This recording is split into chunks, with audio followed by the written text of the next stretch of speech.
बॉलीवुड के मशहूर और मरूफ अदाकार नन्ना किसी भी तारीफ के मोहताज नहीं हैं।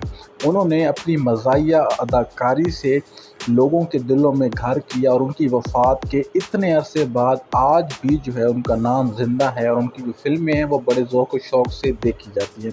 अदाकार नन्ना ने ख़ुदकुशी कर ली थी और ख़ुदकुशी की जो वजह बयान की जाती है वो मुबैना तौर पर एक रक्कासा से उनकी नाकाम मोहब्बत थी। उस रक्कासा का नाम नाज़ली था और उसकी मोहब्बत में जो है अदाकार नन्ना इतने ज़्यादा गिरफ़्तार हो गए थे कि उन्होंने जो है ख़ुदकुशी से पहले अपनी जो तमाम मनकूला और गैर मनकूला जायदाद थी वो उस रक्कासा के नाम कर दी थी और नाम करने के बाद जो है उन्होंने एक ख़त में अपनी मौत की वजह लिखी और ये भी लिखा कि वो अपनी खुशी से जो है मौत को गले लगा रहे हैं और उनकी मौत का इल्ज़ाम किसी के सर पे ना डाला जाए। इसके बाद जो है उन्होंने ख़ुदकुशी कर ली थी। हमारी दुआ है कि अल्लाह ताला उनकी मग़फ़िरत फ़रमाए। वमा अलैना इल्लल बलागुल।